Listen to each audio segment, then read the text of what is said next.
Welcome to another installment of D2C Academy. I'm your host, Mike Averto, and today what we're going to talk about are what are some of the best practices for direct-to-consumer. So it doesn't matter if you're an established brand, a digitally native vertical brand. I mean, this is just overall direct-to-consumer best practices, and I really have top 5, right? So first thing is engagement. Second thing is simplifying that path.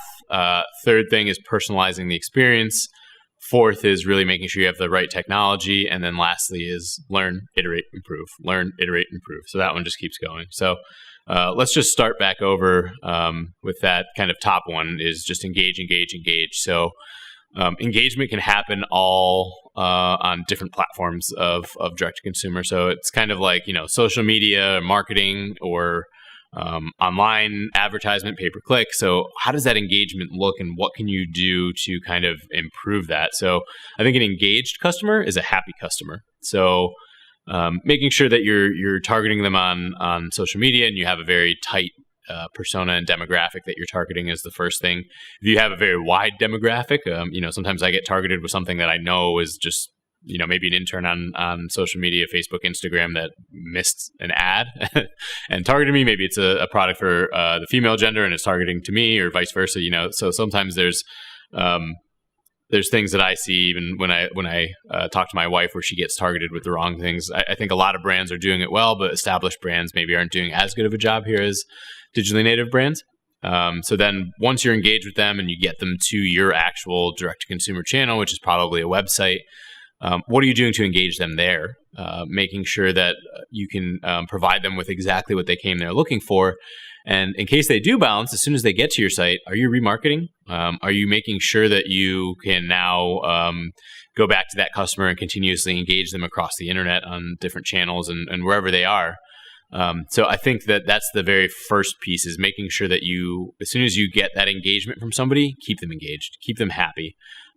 Make sure that you have visually engaging user experiences and, make sure that you have things like, saved carts and wish lists and things like that. So make sure that you're making sure that they're engaged and you're actually like reviewing the data to see how it's working.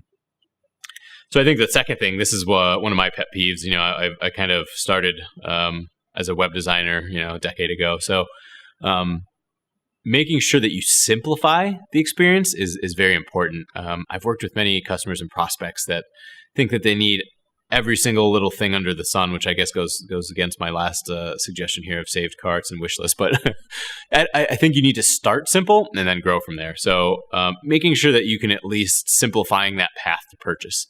So going back one step, so we're talking about engagement. Let's say that I'm targeting a footwear consumer, a female footwear consumer who likes boots. It's the winter here in the Northeast. That's what I'm selling. That's who I want to target. So when I go to social media, I should basically have some sort of, let's say it's Instagram, I should have some sort of visually appealing graphic for boots and for women. So I want to make sure that once I actually create ads or when I'm targeting, I want to make sure that that's who I'm first showing that to. So now I have a very tight niche, tight demographic, tight persona. And once they actually click that, I need to think about what's the next step. I don't want to just drop them on my homepage. I don't want to just drop them if I'm a footwear brand on just women's overall. I want to drop them on women's boots on my site. So that way they can browse through whatever boots I have, ideally change a couple colors, pick a size, add to cart, check out, done. So simplifying that path so that if you have a picture of a boot and somebody's clicking on that on Instagram, they're probably going to want that specific boot potentially. Get rid of all of those extra clicks for them. Make sure that the path to purchase is very simple. And I think really the last piece is if you're seeing a lot of people add to cart, but your checkout and cart abandonment is high, look at what payment methods you're offering. If somebody's coming from mobile, specifically from a social channel, they probably don't want to try to enter a credit card. It's very flimsy to do that inside of a mobile phone. So offering them Apple Pay, Google Pay, PayPal, Amazon Pay, make sure that all of those different methods are there and just simplify how easy it is for them. So as soon as they're engaged, they see what's kind of in the cart and they just want to go right through. So then I think the third piece is personalizing that experience. So what I just brought up is a way to personalize versus going too wide on your marketing and demographic.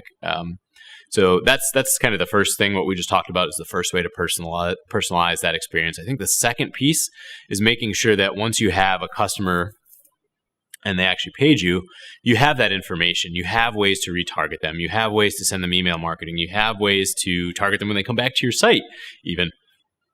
So make sure that that customer comes back and you know that they purchased a boot, you know that it's a female. Why not target your email marketing back to them so that you can try to get a repeat purchase out of them? You know what they like, you know what their purchase, the dollar amount was that they purchased, you know gender, you know demographic. Send them very tight marketing messages that only really pertain to them, rather than just wide branding message that can apply to them and hundreds of others that aren't really in their demographic. So then I think that's number 3. So then I really think the number 4 thing is utilizing the right technology here. So this goes, really, really wide. So from the front end experience, make sure you're using a good shopping cart platform. If you don't know what you're doing technically and you don't have somebody that's technically strong, make sure that you're using something like Shopify or BigCommerce that takes a lot of the back end out of it for you, so that you can just design the front end experience and you don't have to think about a lot of things. If you do have somebody that's pretty good technically, you can look at other things like Magento or other open source platforms where you can build a very, very, very custom experience. But make sure you have that right technology. If you have an old store that's running on homegrown technology and you don't have somebody to support it, I mean, that's probably something you should look to get rid of.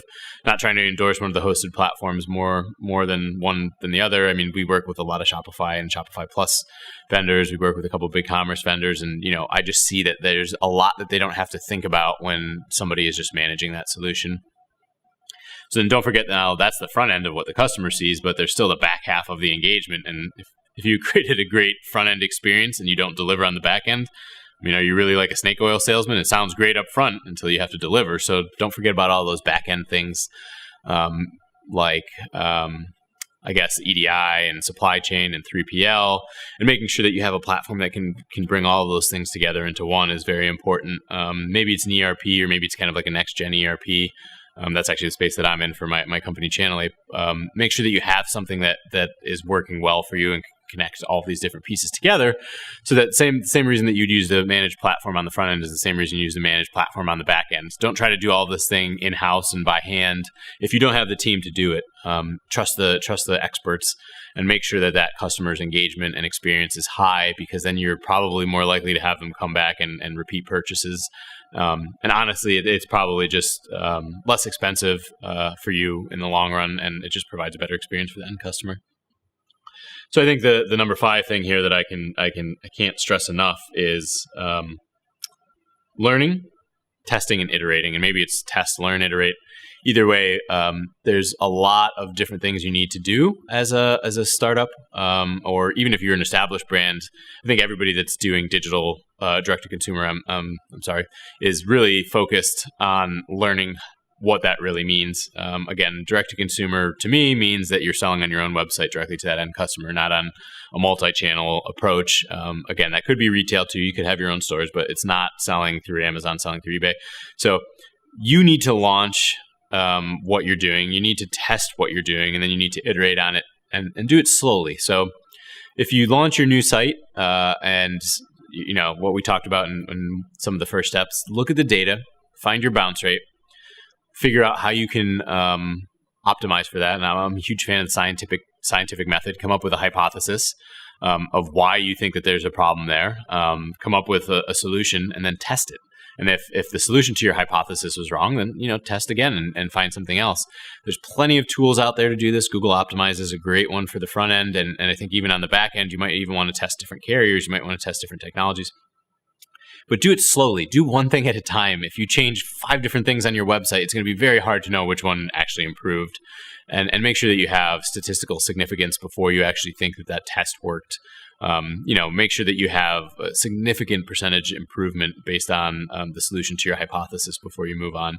And make sure that you have a couple of these tests lined up. You should always be testing something, no matter what it is. I mean, you can once you get really good and you find good conversion rates, you can always have something that you want to be testing. So just always keep these in the backlog, and you don't really want to be running too many at the same time.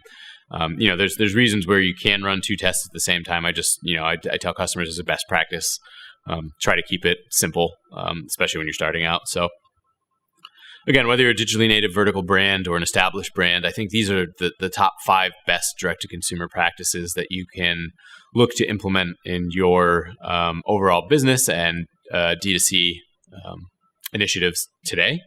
And I'd love to hear if you have any thoughts or comments, or if you have any questions. I'm debating on making this a little bit of a mini series and going into each one of these 5 more in depth. But at a high level, I think these are the things that brands need to focus on to be successful in direct to consumer.